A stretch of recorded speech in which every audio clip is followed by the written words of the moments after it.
What is the most commonly used word in association with the euro? No, it's not failure, though it could be.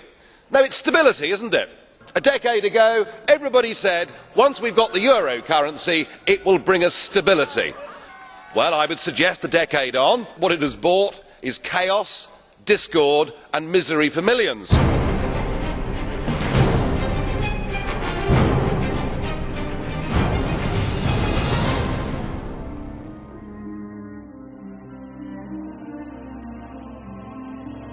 What's happened in the last week marks the beginning of the end. The markets are saying it already. Italian government bonds now yield 1% more than German or French issued government bonds. The markets are saying that economic and monetary union will not last. And I'm not surprised, because it never was an optimal currency zone. One interest rate could never fit all these different countries, and you've never had proper public support. The eurozone has never been tested, but it's about to be. Spain's in economic trouble. Italy, as German economists at the time said, should never have joined the euro. But the situation in Greece, I think, is where we should focus our attention.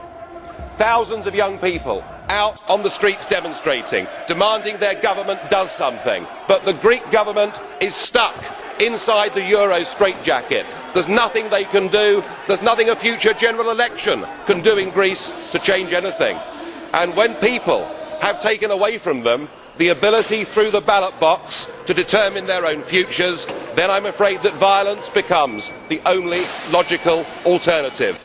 What you've done with this euro is you have trapped people in an economic prison. You've trapped people in a Volkerkerker from which to get out. It will take great courage, it will take leadership, or possibly the inevitable economic meltdown. And jeer on if you like, but have you noticed that on the bond markets this morning, Greek bonds are trading 233 basis points higher than German bonds? Now, I know that most of you in this room won't even know what that means, and those that do will do your best to ignore it. You can go on if you want, burying your heads in the sand. You can ignore the markets if you want to, but in time the markets will not ignore you.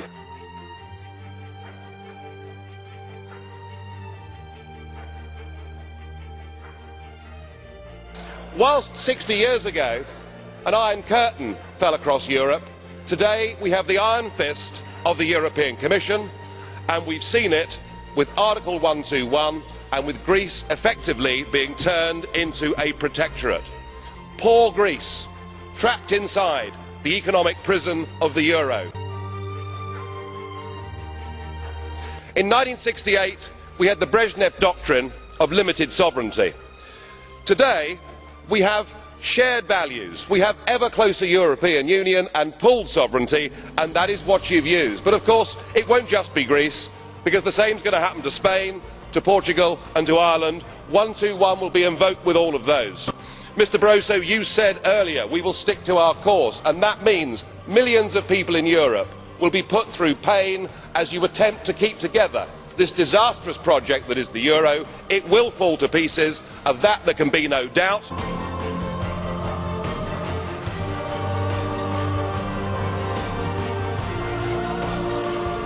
And now we have the situation in Ireland. Now, I know that the stupidity and greed of Irish politicians has a lot to do with this. They should never ever have joined the euro. They suffered with low interest rates, a false boom and a massive bust. But look at your response to them. What they're being told, as their government's collapsing, is that it would be inappropriate for them to have a general election. In fact, Commissioner Wren here said they had to agree their budget first before they'd be allowed to have a general election. Just who the hell do you think you people are?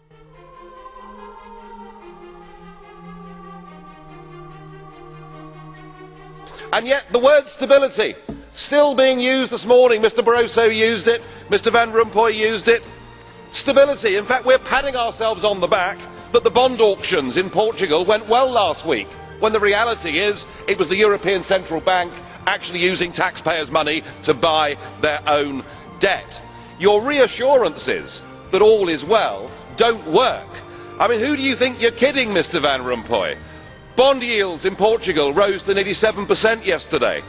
The public right across the Union no longer support the currency, and the battle for Spain hasn't even begun.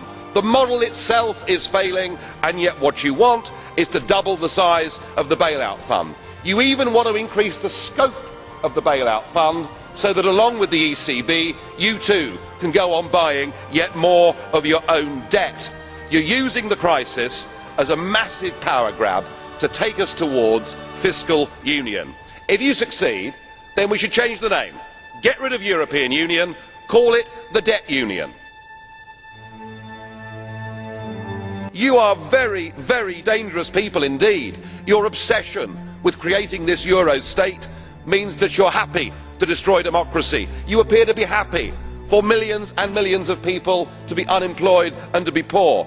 Untold millions must suffer so that your Euro dream can continue. Well, it won't work, because it's Portugal next. With their debt levels of 325% of GDP, they're the next ones on the list, and after that I suspect it'll be Spain. And the bailout for Spain would be 7 times the size of Ireland, and at that moment all of the bailout money has gone. There won't be any more. But it's even more serious than economics, because if you rob people of their identity, if you rob them of their democracy, then all they are left with is nationalism and violence. I can only hope and pray that the Euro project is destroyed by the markets before that really happens. Now, what you should be discussing at your summit on Friday is Portugal, because after the bailouts in Greece and Ireland, it's pretty obvious the markets are sending you all a message. Come in, number 3, your time is up. Portuguese bond yields on Monday hit 7.6%. You know that yourself. It was only at 7%, of course, when it got there that Ireland had to be bailed out. We've also got, in April, a massive rollover of Portuguese debt, another 20 billion that has to be rolled over.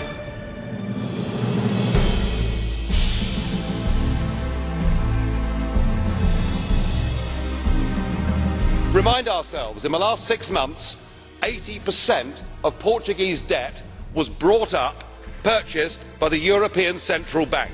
We cannot go on as a European Union buying our own debt. If we do, the next debt crisis won't be a country, but it will be a debt crisis of the European Central Bank itself.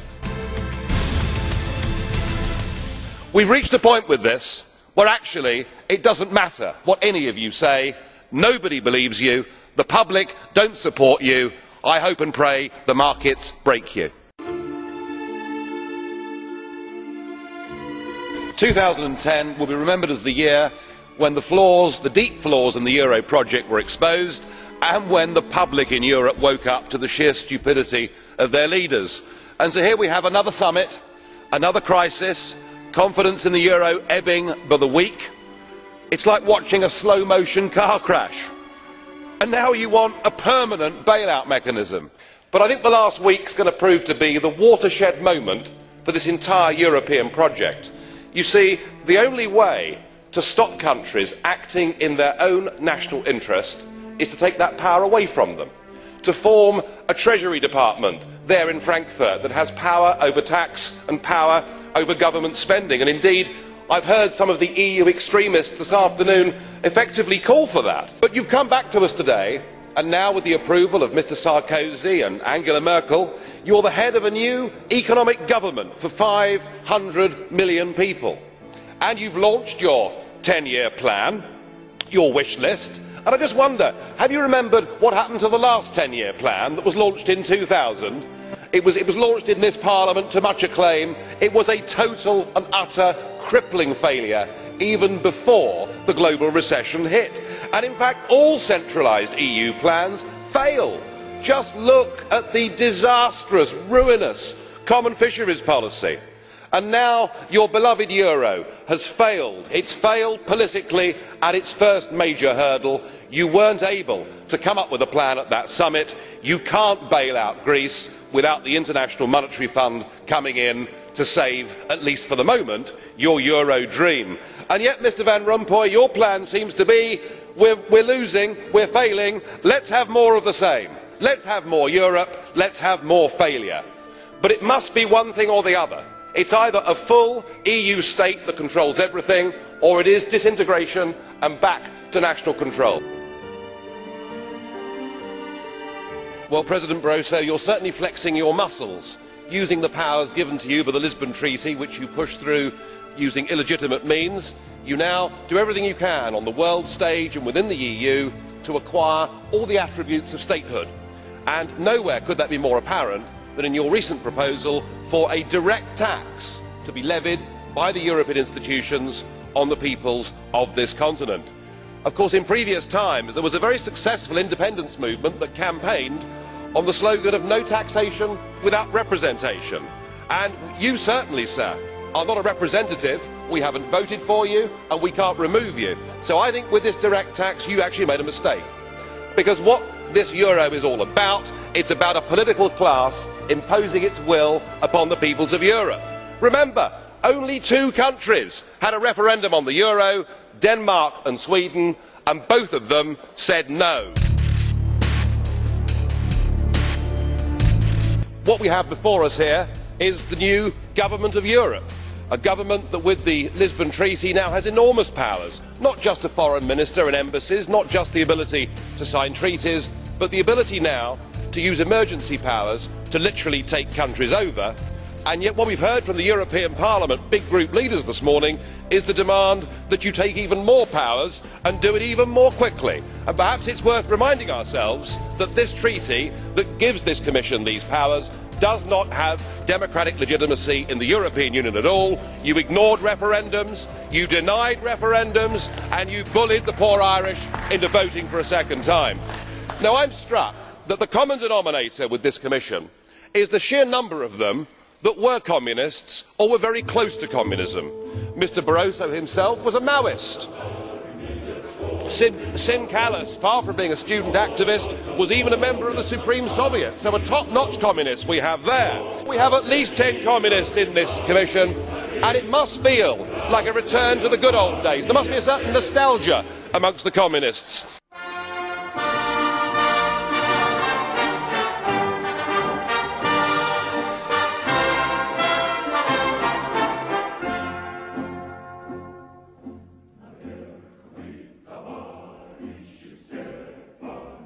Do enjoy the 10th birthday of the euro, because I very much doubt you'll be celebrating the 20th. What we've seen this morning has been reminiscent of the old Soviet times. Do you remember when the 5-year plans were announced to be successes, often before they were even launched, with much talk of record harvests and wonderful production figures for tractors? And I suppose, much like those days, we've been treated this morning to a succession of unelected, ageing bureaucrats telling us what a great success the whole thing's been. It's all delusional stuff. Just look around this chamber this morning. Just look at these faces. Look at the fear. Look at the anger. Poor old Barroso here looks like he's seen a ghost. You know, they're beginning to understand that the game is up. And yet in their desperation to preserve their dream, they want to remove any remaining traces of democracy from the system. And it's pretty clear that none of you have learned anything. You know, when you yourself, Mr Van Rompuy, say that the euro has brought us stability, I suppose I could applaud you for having a sense of humour, but isn't this really just the bunker mentality? We need democratic solutions to this. If you go on pushing your extreme euro nationalism, this will lead to violence right across every member state in this union. And perhaps this is why we see the fear in the faces. Increasingly people are saying, we don't want that flag, we don't want the anthem, we don't want this political class, we want the whole thing consigned to the dustbin of history. We must put the future of Europe to people in every member state in free and fair referendums.